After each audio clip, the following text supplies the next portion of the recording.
Hello and welcome to Busy Babies with Miss Mary. I'm Miss Mary.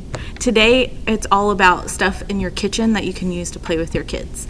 So the first thing that we have is if you have any magnetic letters and a cookie sheet, you can make a mobile letter board, and for the older kids you can have them move the letters around and make different words and things like that. You can have them match up their capitals and their lowercase letters together. You can do all kinds of fun games that way. And if you have any other kind of magnetic tiles or anything like that and you want to move them into the living room and stuff like that so they're able to play with it, you can definitely use this.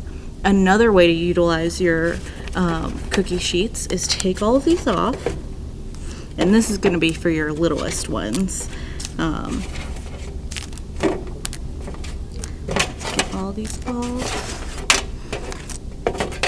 And you'll just have baby come and lay down in front of it like this with their feet towards it, and then they can kick it. And obviously my little baby doll isn't making much noise, but your babies will, so it'll be fun sensory play for their ears. Plus it's something different, and you like with making this mobile for the letter board, you can make this mobile for the kicking. So if you want to move them into the living room or anything like that, so that way they can play and you can keep an eye on them.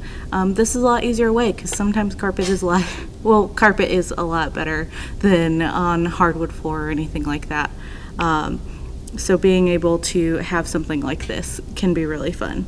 Now our second kitchen activity, set our little baby up here, is you can take just a regular whisk, and if you have any pom-poms or any small soft objects like this, you can stuff your whisk, and then it's a fun pull activity. So this really works on their motor function, and they just get to pull it out. Some of the bigger ones are really hard, so that'll be really, really good for working out those muscles.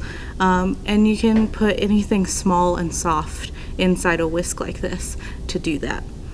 And now our last thing is, it's a little sensory bowl, and it's just got some noodles that I boiled earlier, and I let them cool down.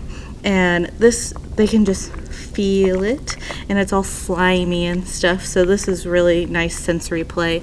And if you really want to make it extra sensory for them, you can have different kinds of noodles in here, like little round rigatoni noodles or anything like that, just to give them something else to feel while they're playing around in here.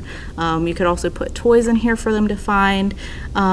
This is just a really fun sensory activity if you have some extra spaghetti noodles or anything like that lying around in the kitchen. Thank you so much for joining us on Busy Babies Home Edition.